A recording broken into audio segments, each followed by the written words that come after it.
parte de un videoplan que se está planificando el robo de las tierras mapuches pehuenches del Alto Biobío, fuertemente reprimida por los aparatos policiales, especialmente guardias forestales, quienes ayer reprimieron al pueblo mapuche. Nosotros hoy día estamos denunciando con fecha de hoy, aquí está reunido el robo de las tierras mapuches hoy día. ¿Cómo van a estar peleando con los mapuches? No tenemos armas, no tenemos ni un palo, mira.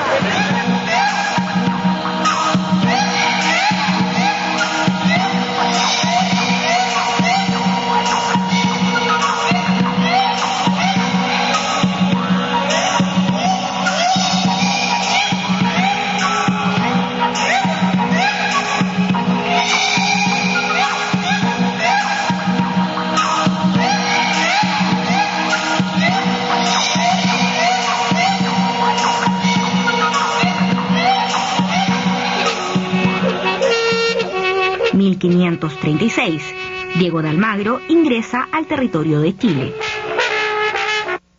1541, Pedro de Valdivia funda la ciudad de Santiago. 11 de septiembre de 1541, Toki Michimalonco comanda la primera acción militar contra el ejército español.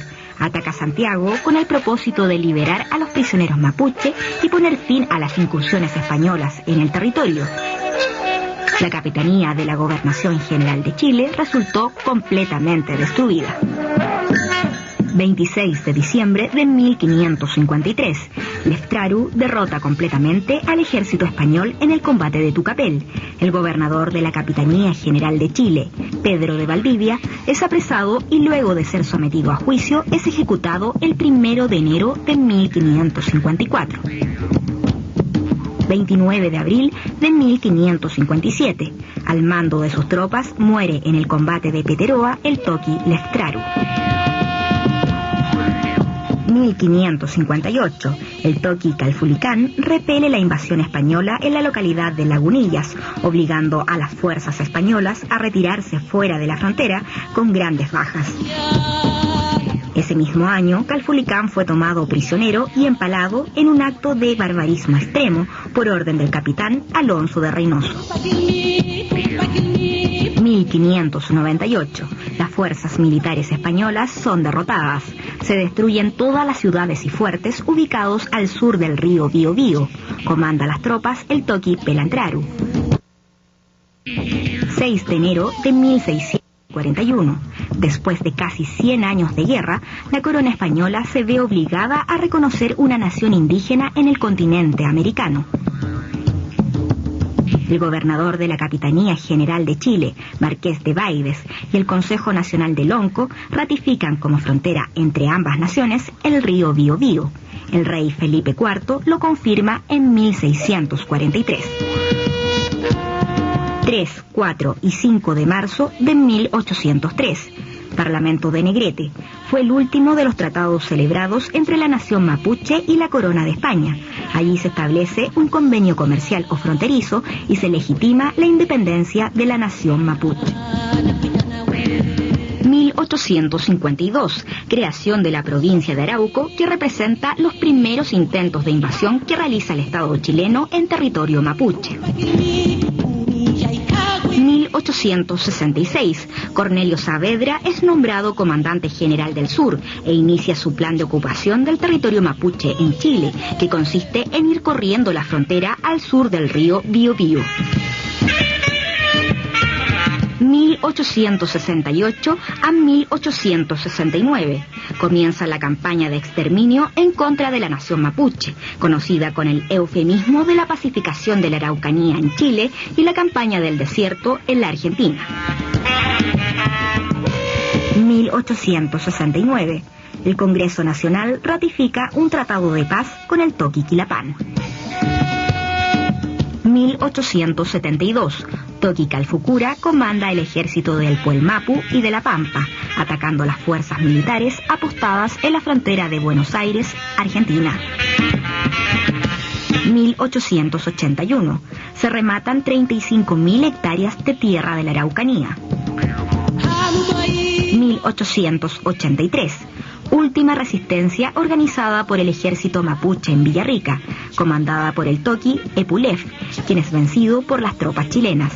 Por decisión unilateral e ilegal, proceden a ocupar militarmente el Huelmapu y anexarla al Estado chileno. Ese mismo año se crea la Comisión Radicadora de Tierras Indígenas. 1884, remate de tierras indígenas e imposición de reduccionismo, hechos ocurridos hasta 1910. 1885, se rinde el Lonco Lamucura ante el ejército argentino. Por decisión unilateral e ilegal, las tropas trasandinas proceden a ocupar militarmente el Puelmapu y la anexan al Estado argentino. Los mapuches dominamos un extenso paño del cono sur de América que va desde el litoral pacífico, por ponerte un caso de Saavedra, hasta Bahía Blanca en la Argentina. Si uno hace un viaje entre esos lugares, se encuentra que todos los nombres de los valles, de los ríos, de los montes, de los cerros, en fin, tienen nombre mapuche. Por cierto que al comienzo de la llegada de los españoles, todo el territorio era mapuche.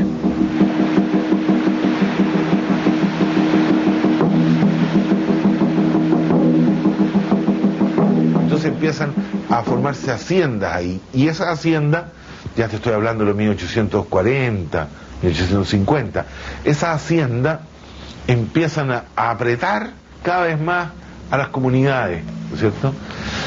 Bueno, y finalmente, digamos, llega el fin de siglo en que el Estado llega a ordenar una situación que ya se estaba presentando de antes, ¿no?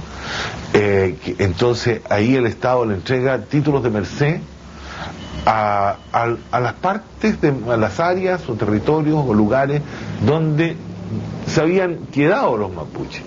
¿Cuáles eran esos? Fundamentalmente el sur de la provincia de Arauco, Tirúa, el Yeuyeu. En esos años, como la Araucanía tenía una cierta independencia respecto a las leyes chilenas, muchos chilenos que tenían problemas con la justicia se iban hacia allá. Esas tierras empiezan a ser compradas por chilenos a los caciques indígenas.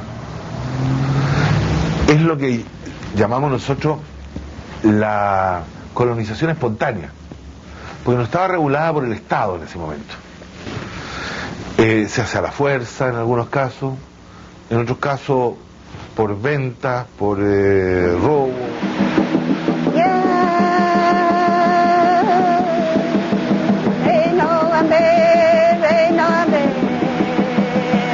En 1866 concretamente, en que Cornelio Saavedra trata de dictar las leyes de ocupación de la Araucanía, y ahí empieza una segunda parte, una segunda etapa en la cual esto se hace de manera estatal, ¿no? El Estado lo hace.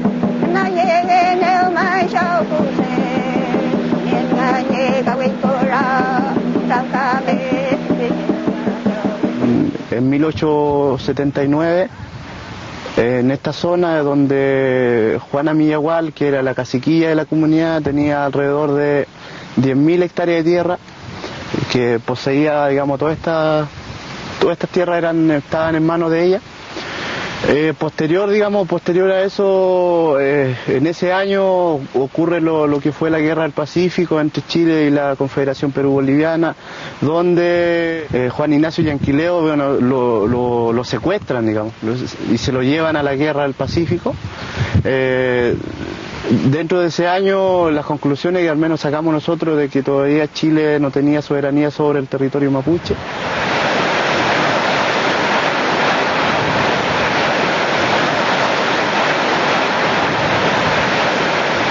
Ahora, en este siglo, estamos hablando ya en el siglo XX que recién pasó.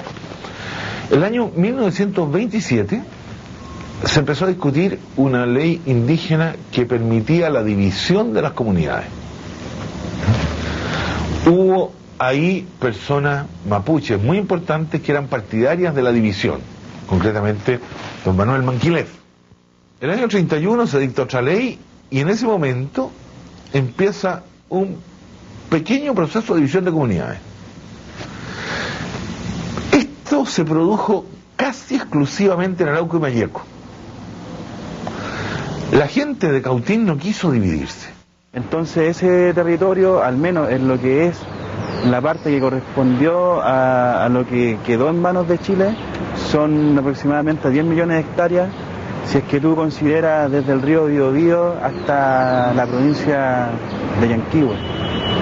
10 millones de hectáreas. Ahora, si tú ves qué es lo que quedó en posesión nuestra hasta 1930, que es el año en que termina la reivindicación, es decir, esto de que el Estado nos haya reducido a nosotros espacios pequeñitos de tierra y nos dio un título, que en algunas partes se llama título de merced, son solamente 500.000 hectáreas. O sea, es la 20ª parte de un pedazo mucho más grande, que es solamente lo del Gulumapu que decimos nosotros, o sea, del Biobío hasta Chiloé, una 20ª parte, es decir, un 5%.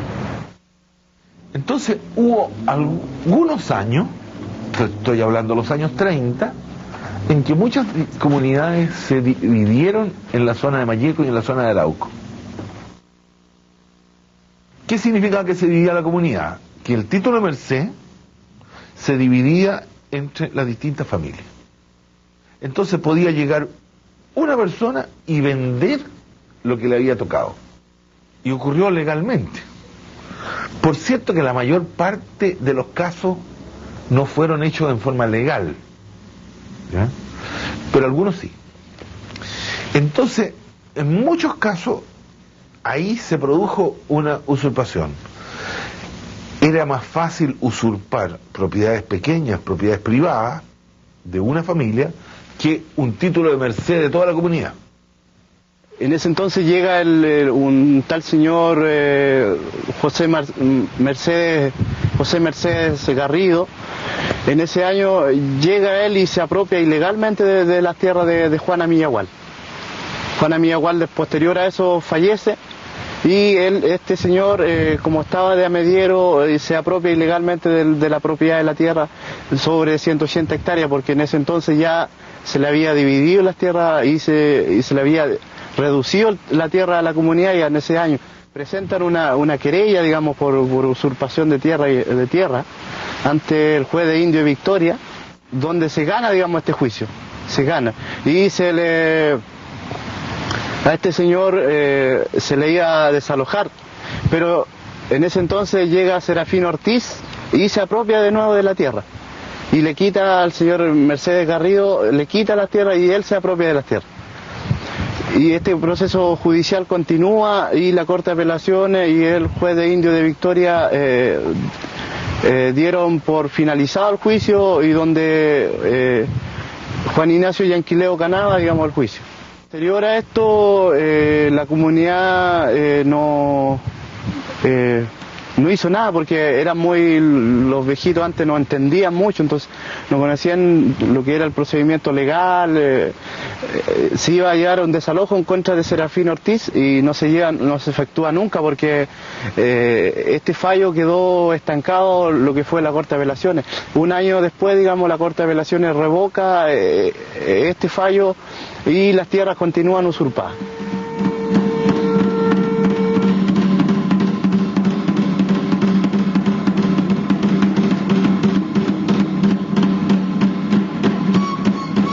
Se llegó al año 60, 62, 65, con una enorme cantidad de tierras que los mapuches señalaban como usurpadas. Entonces la reforma agraria comenzó, en la parte mapuche estoy hablando, comenzó en la provincia de Arauco, expropiando, incluso con la ley de Jorge Alessandri Rodríguez, incluso con esa ley, no la ley de Eduardo Frei Montalva, sino que todavía con la ley de Alessandri Rodríguez, expropió muchos campos, muchos fundos. Pongamos nombre a los fundos: Sara de Levo, Rucarraqui, Paicaví, Huentelolén, ¿no es cierto?, etcétera, Yeu, muchos fundos que hoy día también son conocidos dentro de esto. Y entonces esos fondos se le entregaron a las comunidades. Es decir, mucha gente, por ejemplo, llegaba durante la reforma agraria llegaba la gente antigua con sus títulos de merced, con sus papeles grandes así, y decía, pero ¿cómo si esta tierra es de nosotros? Mire, aquí está el título, aquí nos dieron esto. ¿Se fija? Entonces, claro, en esos años se le entregaban esas tierras, se las plantaban con árboles, pero no le dieron no inscribieron la tierra en la mayor parte de los casos. Eso pasó en Paitaví, por ejemplo. En Paitaví no inscribieron las tierras y eran de la cooperativa Lautaro de Paitaví Huentelolén. Y lo mismo pasó en Lumaco, lo mismo pasó en muchas partes. Así, eso es un punto bien importante a dejarlo claro y para aprender, ¿no? Para aprender, sobre todo ahora que se está volviendo a entregar tierras con el fondo de tierra, hay que inscribir las tierras, hay que tener claridad sobre ellas, etc.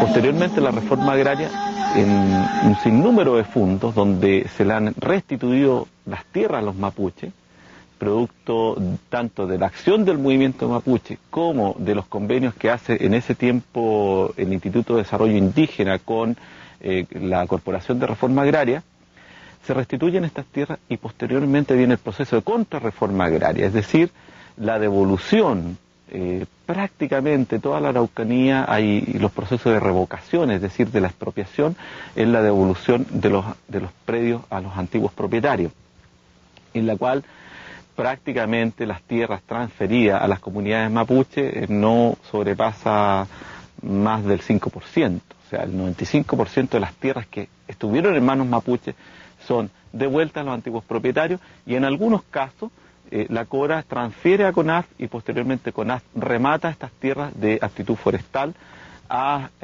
particulares o empresas.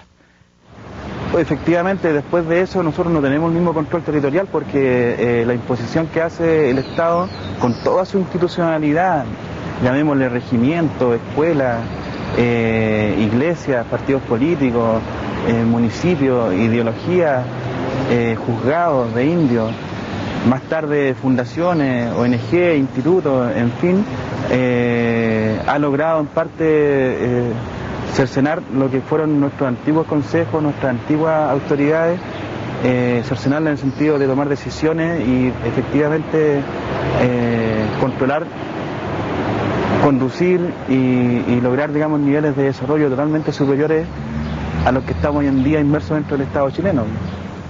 El año 74 se dicta el decreto ley 701 de fomento de las plantaciones. Este decreto tiene por características tres cosas que son relevantes y que van a hacer absolutamente rentable la incorporación y la expansión forestal tanto en la octava como en la novena región. En la novena región operan entonces estas empresas que comienzan a, por ejemplo, en la cordillera en Nahuelbuta, a sustituir el bosque nativo por plantaciones de pino insigne. Facilita que todos los predios que sean incorporados a las plantaciones forestales no son objetos de expropiación, con lo cual se asegura la propiedad, pero además de eso entrega la franquicia tributaria de que quedan exentos del pago de contribuciones de bienes raíces, con lo cual se produce un ahorro considerable por parte de las empresas que comienzan a comprar gran cantidad de tierra.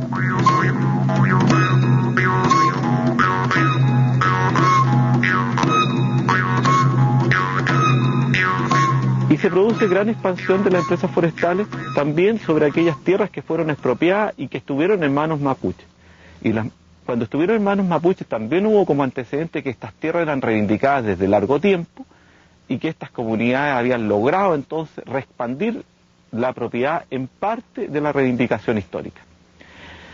Entran entonces las empresas forestales, primero comprando tierras ancestrales mapuches a un precio mínimo, con la garantía de que no van a pagar impuestos territoriales. O sea, hoy día una empresa como Forestal Mininco, Bosques Arauco o Crece tiene un patrimonio forestal casi del 500.000 de hectáreas cada una, lo que significa un ahorro multimillonario en cuanto al pago de contribuciones y al pago de impuestos, porque están libres y exentos de ellos.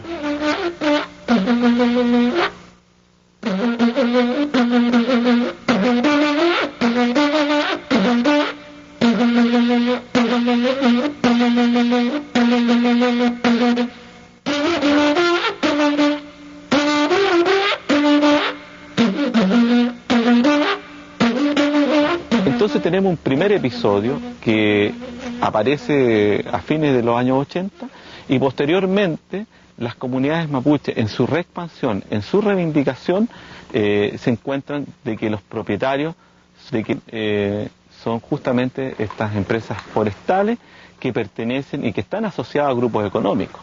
Si uno dice Forestal Mininco está vinculada al grupo Mate, ¿no? Pero a la vez es la que opera todo el patrimonio y los recursos necesarios para la celulosa laja. Por tanto, Forestal Mininco ya es una subsidiaria de celulosa laja, que a la vez pertenece a la compañía manufacturera de papeles y cartones y que es parte del grupo Mate, ¿no? Mate Alessandria, antiguamente. Nace, digamos, la idea de recuperar la tierra porque había mucha pobreza en la comunidad. Otra porque había un sentir histórico, digamos, de que las tierras eran de nuestras. Entonces nace, digamos, nace principalmente de la idea de los jóvenes y algunos peñis que viven acá en la comunidad. Hay como dos cosas. Uno que tenía que ver netamente con la cuestión del suelo, donde se produce un monocultivo. Por otro lado viene el efecto, digamos, que tiene que ver netamente con la parte ambiental, en la cual las aguas se secan por ser un bosque artificial, en la cual los bosques, las plantas están captando las aguas hacia las napas en un solo sentido.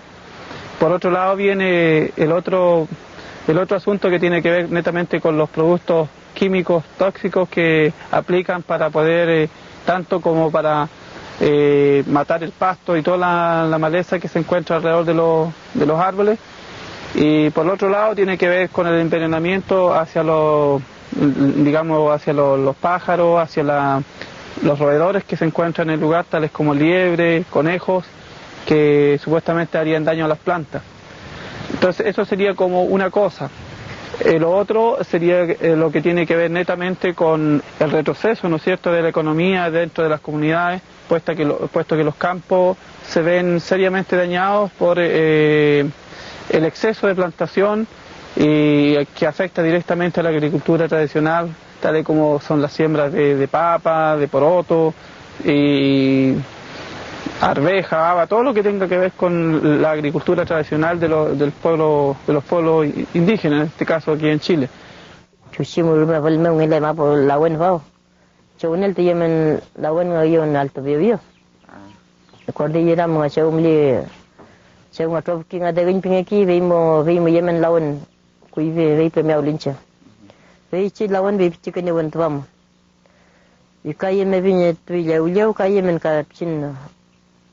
Mukabi, peangin ngabim, him yemen wenu ke lawan kami. Plit kom repino ka eukalipto mali. Room ne pulaman room ne lepino eukalipto veile ta ngan komitain lawan ka kacai main tain puyo. Nya wala yanam ka ngilai koyam nagam talawan. Así que veimos rumah kutang chilin tain machingan pulaman rumah kutang chilin. 1978, decreto 2568, Ley de División de las Comunidades Indígenas bajo la dictadura militar de Augusto Pinochet. Ese mismo año surge la primera organización mapuche como reacción al decreto Ley de División de las Comunidades Indígenas de la dictadura. 1979, ADMAPU plantea la autonomía mapuche sobre la base del principio de autodeterminación de los pueblos. 1990, la Corte Suprema confirma el desalojo de la comunidad tehuenche de Quinquén, comuna de Lonquimay.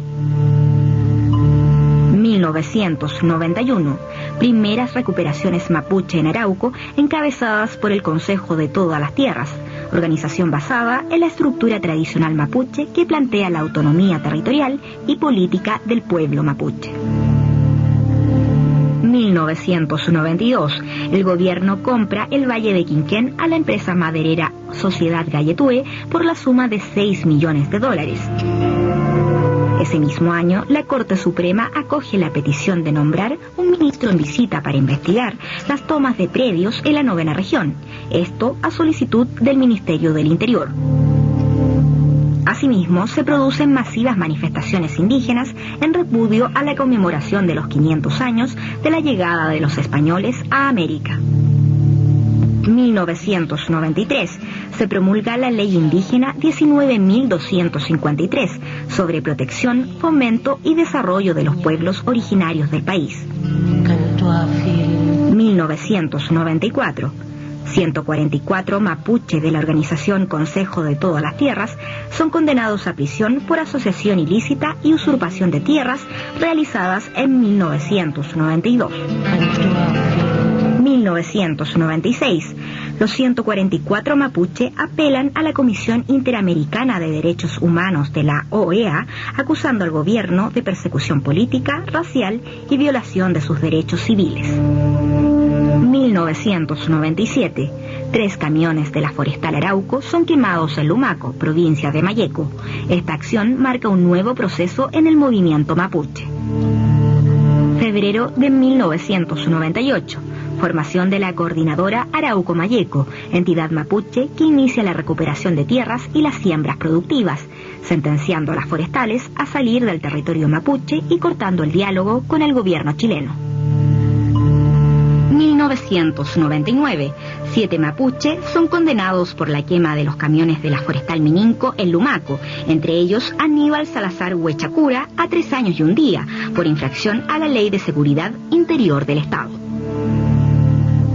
Acá no solamente, digamos, se le usurpó las tierras a la comunidad, sino que se le violaron una serie de derechos fundamentales para poder existir como comunidad mapuche, porque al final si uno no tiene tierra no va a poder vivir como mapuche.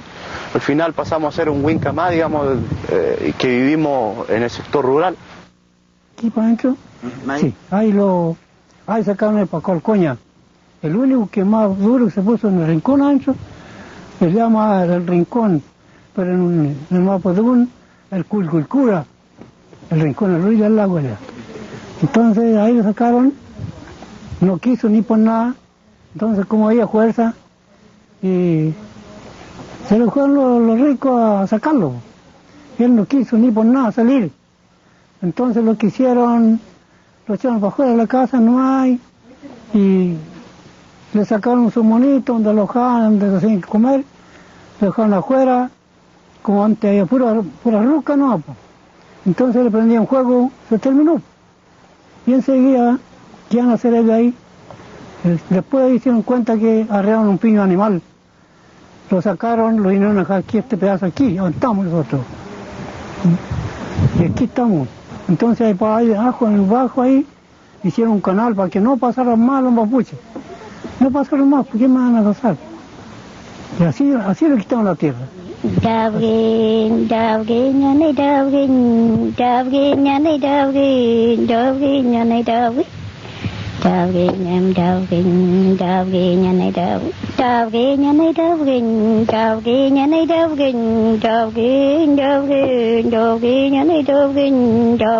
Thêm chè cây ngà thêm chè cây ngà thêm chè cây ngà trao kinh tao với yêu anh ấy trao kinh nhà này trao kinh nhà này trao kinh ai yêu cây ngà trao kinh biểu mà này trao kinh nhà này trao kinh thêm chè cây ngà trao kinh tao với yêu anh ấy trao kinh.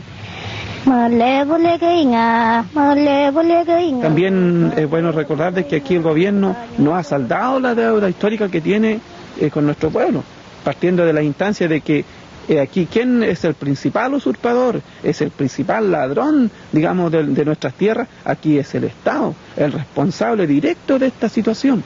O sea, aquí no hay otra ente, no hay ni empresas forestales, que por supuesto también el impacto que han causado negativo en términos, digamos, de lo que la destrucción de nuestro pueblo ha sido también la empresa, pero avalado por, digamos, el Estado. Entonces hoy día el Estado chileno ha violado los derechos de los pueblos originarios, ha violado los pactos que se han hecho, por ejemplo, con nuestro pueblo.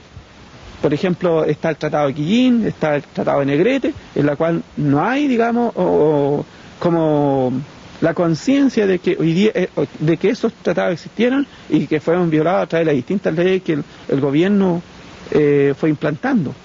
Bueno, nosotros estamos en el proceso de recuperación de tierra. Entonces, lo que nosotros estamos demandando así en términos, según los antecedentes que nosotros manejamos, y antecedentes, digamos, muy limitados, se podría decir, porque están enmarcados dentro de lo que, de alguna manera, digamos, los antecedentes jurídicos, tanto principalmente que se manejaba anteriormente, como las leyes, ya las leyes de los títulos de merced y los títulos más antiguos, digamos, los planos catedrales y todo eso. El Huinca se metió con todo. Y hoy día ellos tienen el poder e inclusive nos crean problemas a nosotros. Hay que ver el Alto Biobío. En el Alto Biobío la gente pehuenche vive en condiciones que uno puede decir está bien. O sea, ellos reproducen, digamos, su cultura, tienen tierra, tienen ganado. Llegan a construir una central hidroeléctrica, le crean el problema a la gente. 91 familias hoy día optan por irse de ahí, optan por supuesto, con todas las presiones que hay de por medio, y cerca de 8 o 9 no quieren ir. ¿Quiénes crearon el problema? ¿Lo crearon los pehuenches? No. Lo crearon intereses económicos que están avalados por el Estado chileno. ¿Quiénes resuelven el problema de los pehuenches? Hoy día lo va a resolver la Corte de Apelaciones. Y la Corte de Apelaciones están los pehuenches representados, están sus intereses, están los agentes mapuches tomando también decisiones ahí para ver cómo uno equilibra eso. No, son los chilenos. Entonces ellos crean el problema y lo resuelven dentro de sus mismas instancias y nosotros no tenemos pito que tocar. Nosotros tenemos que estar aquí, porque nosotros estamos aquí porque la represa sigue en la obra. ¿Por qué sigue la obra? ¿Por qué no paran? Que bien pararse, porque nosotros estamos aburridos casi, ellos por ellos, porque nosotros no vamos a salir a donde estamos, no vamos a querer la represa.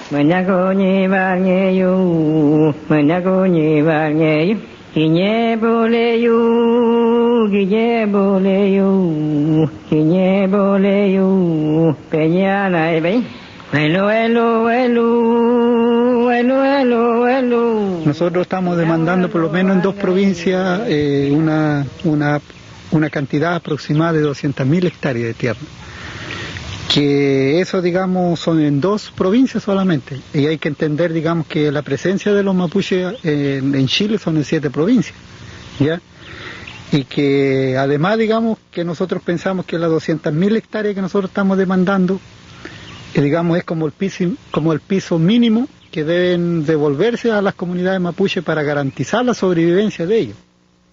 Históricamente ha sido nuestras tierras. Lo decidimos hacerlo. Desde el primer minuto participamos todos juntos al proceso de la recuperación, porque era la única forma de recuperar nuestras tierras, a través de la lucha social. Porque nos dimos cuenta que a través de los tribunales nunca íbamos a ganar. Entonces nos decidimos a la lucha, a enfrentar, a recuperar nuestras tierras que históricamente han sido nuestras. Y por un derecho justo, no por que haya sido otras tierras, sino que de nuestros antepasados, nuestros abuelos.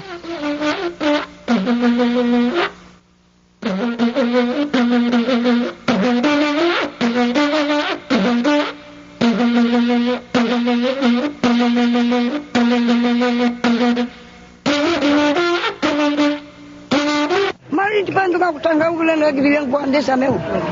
Usut kurpan ini mani mapuyangan. Kemu ngabe mecenu jangan kamu jangan ngecet kulanu bikin. Balunce. Boleh ngaun demanda. Nyawen tua ranche. Jangan cuma tepolingan mongen. Lucian di dengan mu. Elula bingalawan. Cuma ten mau mevelen. Jangan mongen jalan. Jangan enunya wela. Chau ngaño melen, ñu ke chau. Puntati. Llega año me tengan ni en Amapu, ni en la tierra. Si chau ngaño le tuya abuela, llama abuelo. Me dejó todo el campo. Así que yo tengo que luchar hasta el final. Yo no voy a dejar de luchar. Y llega y tengo todo el raíz a donde alcanza el mundo, ¿no?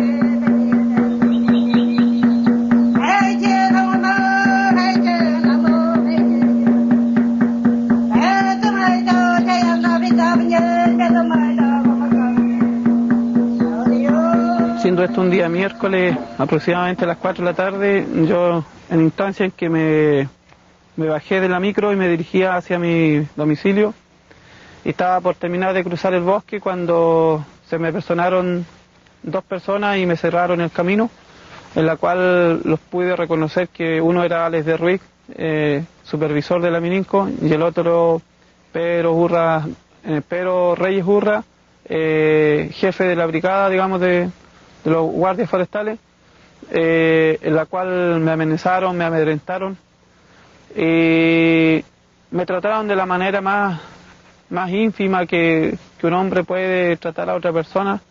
Vi en su rostro mucho odio, mucho racismo.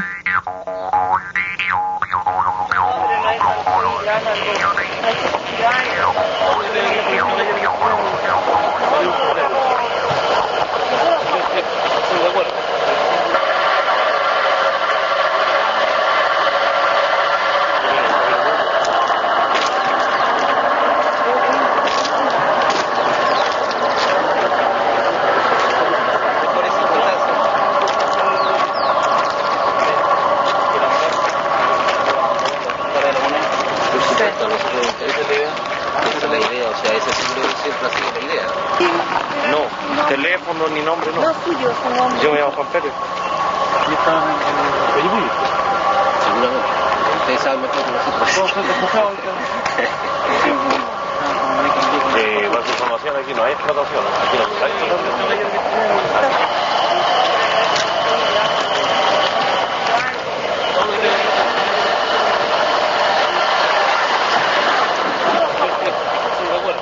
Los derechos los leyeron una vez que ya estábamos en los calabozos.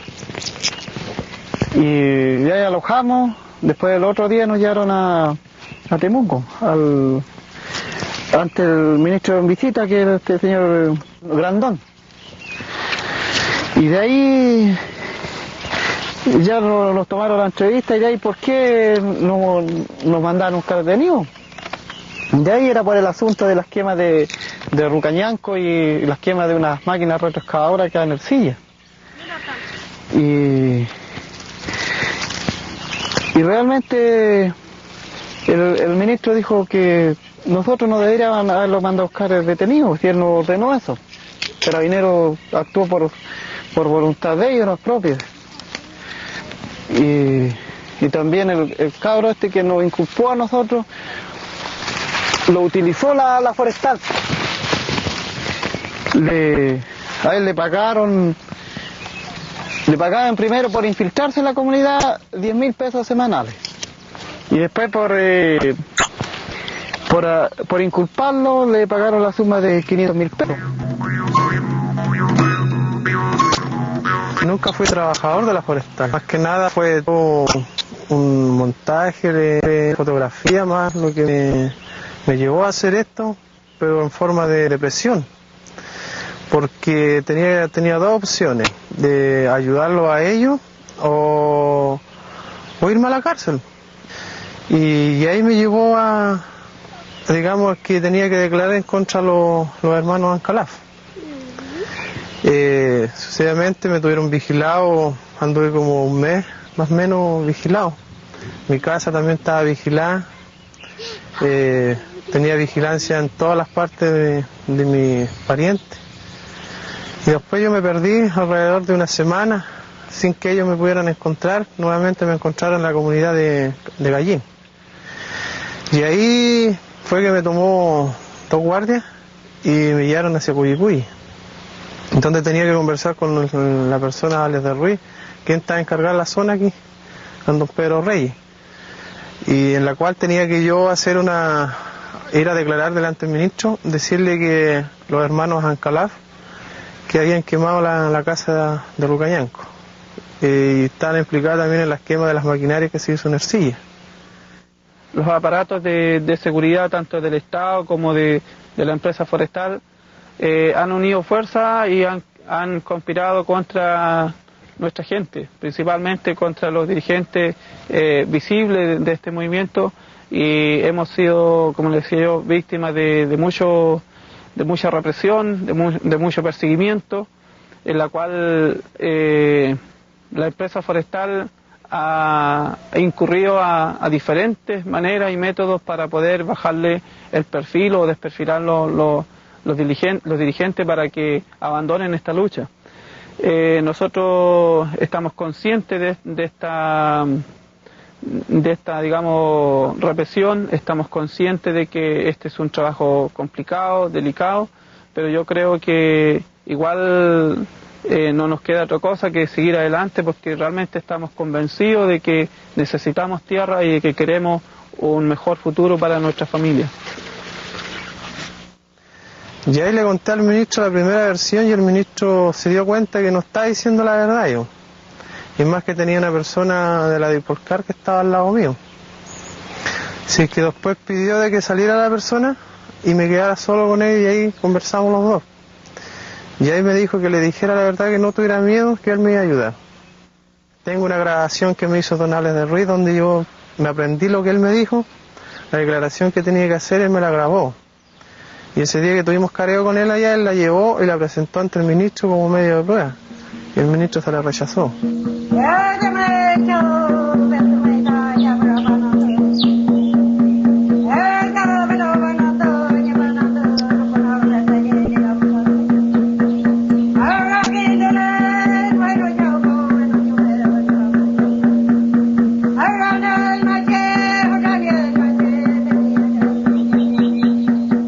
Detenido el 24 de mayo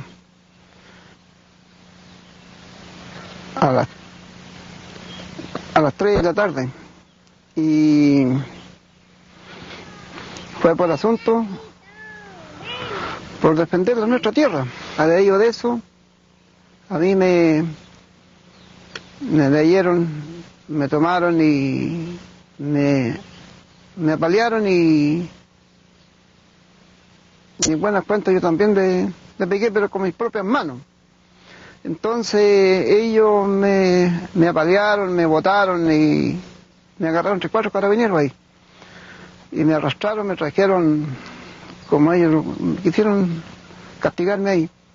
Y de ahí ellos me llevaron a la comisaría. Y de la comisaría me trasladaron al hospital, porque yo no era hombre de poder andar, con el mismo castigo que me dieron ellos. Entonces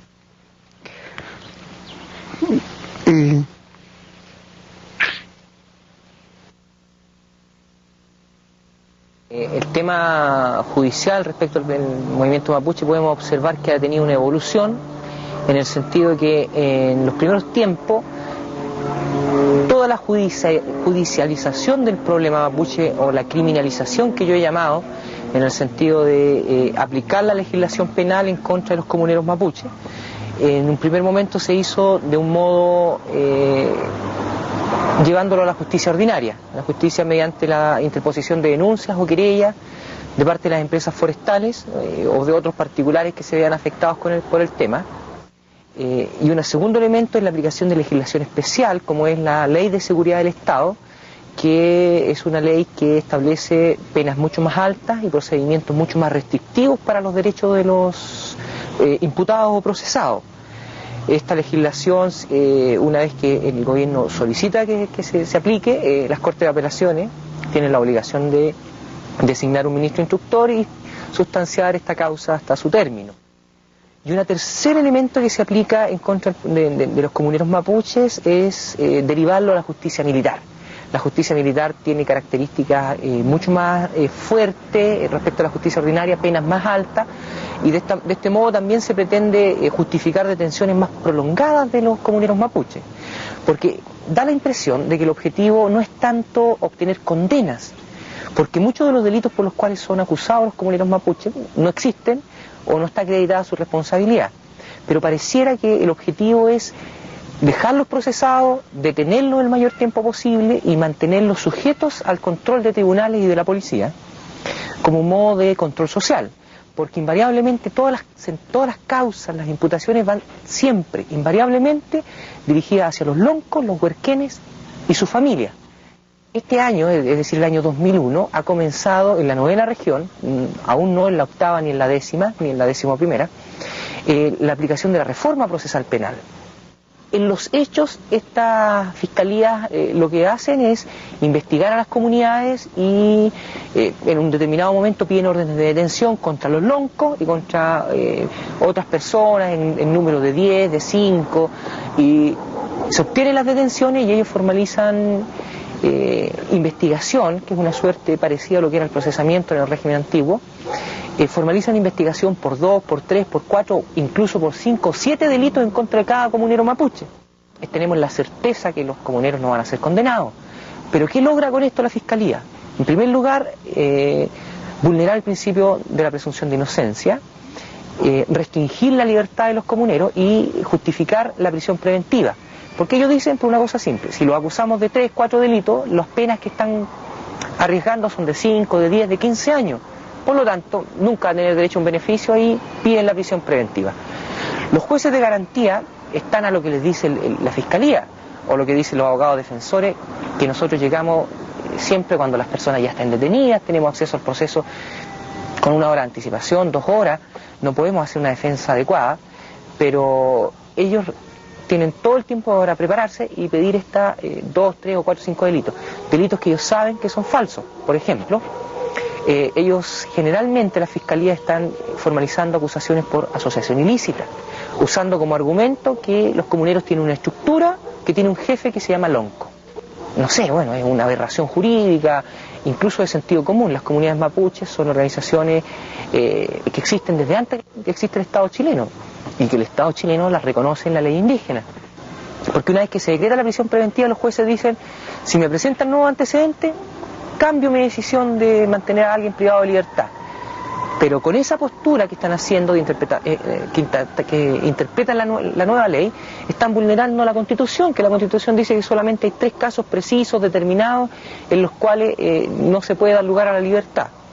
Pero con la reforma ellos están agregando un 4º elemento, que es agregar nuevos antecedentes.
Interior del Estado con los dirigentes. Queremos que alguna vez nuestro país, las autoridades, reconozcan nuestros derechos.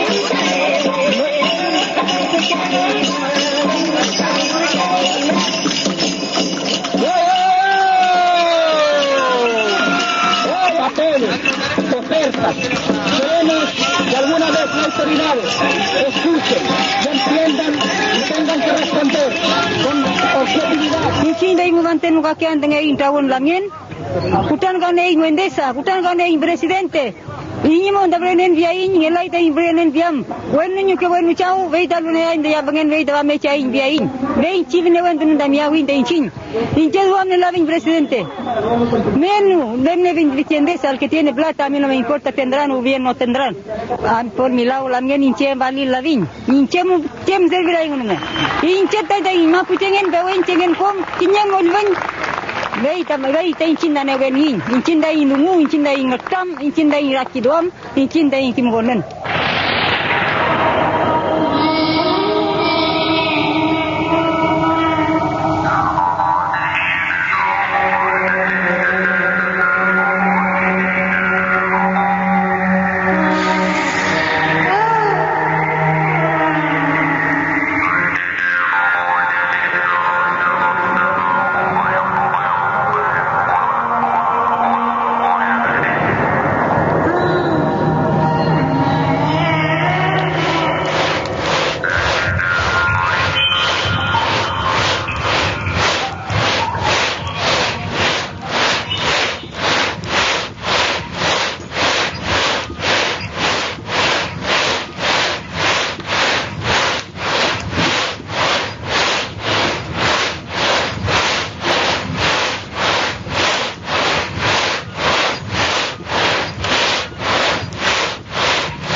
Hemos recorrido todos los campos que ustedes han recuperado, ¿no? Este ha sido un trabajo bastante largo para ustedes. Cuéntenos un poco cómo ha sido el proceso que ustedes han llevado durante estos años, ¿no? Para recuperar toda esta tierra que era de ustedes y que estaba en manos de Forestal Mininco, ¿no? Un proceso complejo esta recuperación de tierra. Cosa bien complicada dentro de nuestra lucha que tenemos. Pero a pesar de eso, paulatinamente hemos logrado estas tierras. Ahora ya está en manos nuestras. Difícil en los primeros años de lucha social, pero y ahora ya se nos ha alivianado un poco. ¿Cómo que ustedes empezaron a organizarse para recuperar estas tierras? Nace del piuque, eso, nace muy dentro de... Poquito lo que éramos, que lo organizamos, pero... Fuimos paulatinamente así, tomando medidas, cómo lo hacer de repente, ignorante en estas cosas, ignora cómo organizarse de repente los mapuches divididos, pero a pesar de eso, fuimos organizando. Primero, ir a sacar madera, limpiar la tierra, despejar, para poder sembrar trigo. Eso es lo primero, o sea, primero trabajar. O sea, eso, para no perder tiempo. Eso ha sido nacido de nosotros. Limpiar la tierra. Ahora estamos en un proceso un proceso de corte, de cosecha de árboles de pino, porque eso ya nosotros no lo necesitamos por temporaditas, sino para sacar moneda, ¿no? Pero eso estamos combatiendo el resto para sembrar trigo. Ya. Como lo que ha sembrado aquí, por ejemplo. Sí, este trigo yo dije, esta tierra, hace como pasaron 2 años que se explotó. Mininco explotó y después yo dije, voy a tirar trigo aquí. Y tiré trigo, sembré. Y usted ve que esto no tiene cuestiones químicas o natural, ¿no? ¿Ve? Estas tierras son agrícolas, total. ¿Cuánta tierra han recuperado desde que inició el proceso de recuperación? 205 hectáreas. 205 hectáreas. ¿Y eso llega muy lejos de acá o...? Para el lado, el mar, ¿ya? Da vuelta al ribera, al lago. La frente del mar allá atrás. ¿Ya? Y por acá, por arriba, ya. A la cima arriba. ¿Ustedes son solamente la comunidad de Rucañanco? Comunidad de Rucañanco, ya. Solamente, ¿no? Que ha recuperado toda esta tierra. Pero aparte de recuperar las tierras para sembrado, ¿ustedes piensan hacer algo en la ribera del lago como turismo? Agroturismo, yeah. Que aquí uno siembra papas, le venden a los turistas, camping, cabaña, Mira, mi mensaje va para todas las comunidades que vive como yo viví mi situación marginada, discriminada, pobre. Esto es una etapa que nosotros dimos ya, digamos, esta tierra está recuperada y nosotros un ejemplo seríamos para las otras comunidades, mis hermanos y los jóvenes, aquellos jóvenes mapuches que viven en las ciudades, y hay espacio, tierra, alta tierra para recuperar. Y el mensaje para las comunidades que hoy día tienen bosque al lado, está la riqueza ahí al lado, se florea la riqueza, hay que recuperarla. Yo he conocido peñas que vienen en las líneas por ahí donde pasa el ferrocarril, su casita, pero ahora tenemos un inmenso territorio. Yo siempre le digo a mucha gente que no tiene tierra, yo le dije, vengas aquí peña, hay una casita, así, porque antes éramos así. Claro. No había límite, no habían líneas ni predivisiones, subdivisiones. Por eso es que hoy día peleamos tanto los mapuches, algunos nos miramos mal porque un chancho pasó para allá, una gallina pasó para acá y nos retamos y vivimos así, divididos. Pero el mensaje es para que abramos un entendimiento en esto, nuestro suelo, nuestras tierras, que es lo fundamental. Bueno, Peñi, Chaltumay, muchas gracias por estar con nosotros